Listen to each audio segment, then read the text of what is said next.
Hello and welcome to Toastworthy Living. I'm Linda Poteet and I'm excited to talk to you today. I'm really excited because over a week ago I wasn't in this place.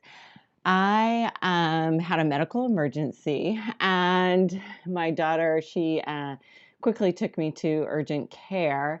And when I got to urgent care, my blood pressure had dropped considerably to a dangerous level. My pulse was 3 times the normal resting rate.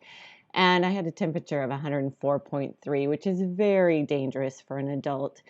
There was an infection raging through my body. And actually, I had not felt good for about a week, but I just kind of ignored it as the week went by. And unfortunately, it caught up to me. The doctor came into my room and he told me, you know what, we're going to just try to stabilize your vitals at this point, and then we'll figure it out from there. So they did stabilize my vitals, thankfully. And then they started in on the infection. And unfortunately, it was some kind of super bug that did not like antibiotics. And so for 3 days, they tried every kind of antibiotic. I was getting IV antibiotics. I was getting IV fever reducers because my fever would keep spiking. I was getting saline solution. I was getting oral antibiotics. I was like radiating antibiotics. I probably still am. There is so much in my system. And for 3 days, they fought and tried to find something. Finally, on the fourth day, my body started accepting it, and the infection started to go away a little bit. My fever stopped spiking so high, and things started getting back to normal a little bit. And so I thought about it. I laid there for days. It took a couple of those days. All my body could do was sleep. It didn't have the energy to do anything else. But when I started coming back around, I thought about how I landed in that hospital. It wasn't just the infection. It was more than that. For several weeks, I had been ignoring my body. I had been pushing and pushing and going nonstop. And for months, I had been going nonstop. Even my vacations were nonstop touring and people and talking and eating rich food and great wine, which is all good. But there was never a downtime. And even my daughter said to me one day, she walked in my room, she goes, you know, Mom, you have not unpacked a suitcase for months now. And that's true. I would get home from one thing and repack the suitcase for the next thing, go to the next thing, get home, send stuff to dry cleaners, pack again. And that was my life for several months. And I had just slipped back into my old way of pushing and hustling and pushing. And for some people, that works. And for me, it doesn't work. And I know that. I used to be able to do that, but not anymore. I crave that downtime. I need some downtime to keep myself, excuse me, in a balanced place. And I had just started listening to my head and my heart, my intuition, my soul. I wasn't listening to anymore. I was planning and prioritizing. I was getting it done. I was doing everything that I partly teach.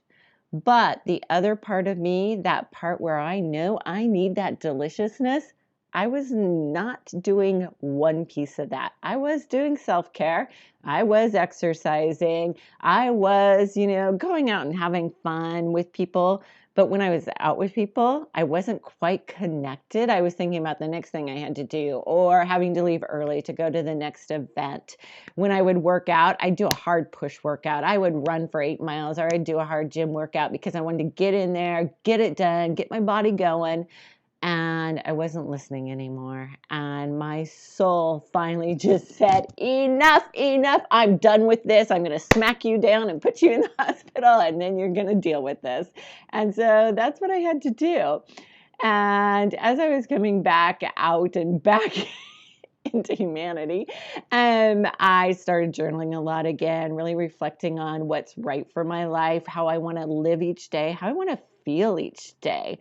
I think that's so important. We go through our lives of what we want, what our goals are, but we never think about how we really want to feel each day and how we want our heart to expand each day. When I came back through and the doctor said, okay, you can start going out a little bit and stuff.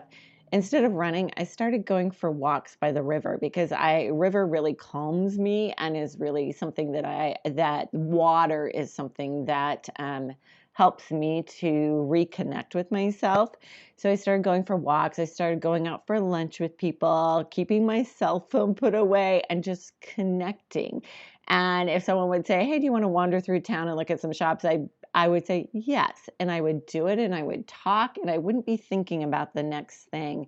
I came back to the present, and that's so important. It's so important just to disconnect from technology once in a while. My soul was just craving this, and I'm now giving it what it needs. You see, as you go through your life, we begin to peel back these layers that are the shells that we formed around us. We are always changing and growing, which is so key and so important to actually living. If you're not changing and growing, there's a problem. You're probably in a hospital bed like I was. So, and we need to peel back these layers. It's our soul will always reach out to us and tell us what it needs. It may be quiet at times, and the whispers may be quiet, but they will get louder and louder and louder. And every day we keep emerging as who we really are, as our truth. And we cannot cling on to the past. We can't just go into our head mode and think we know this path that we have to go down. We have to open up and listen to our heart and our soul. Each time we peel another way of fear or false self away, we begin to live a more and more inspired life. And when we live an inspired life, we give permission to others to live that inspired life.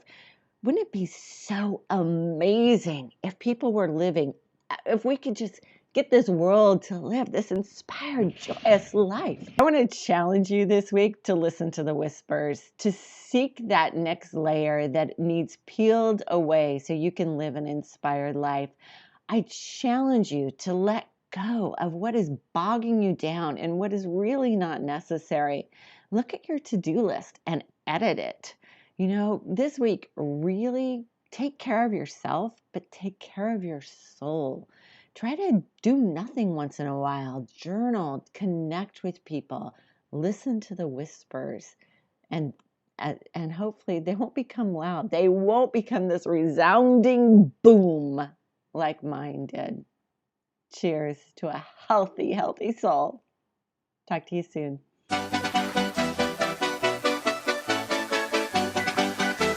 Inspired, joyous life.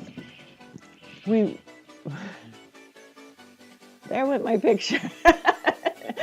Maybe that's another signal I better check out.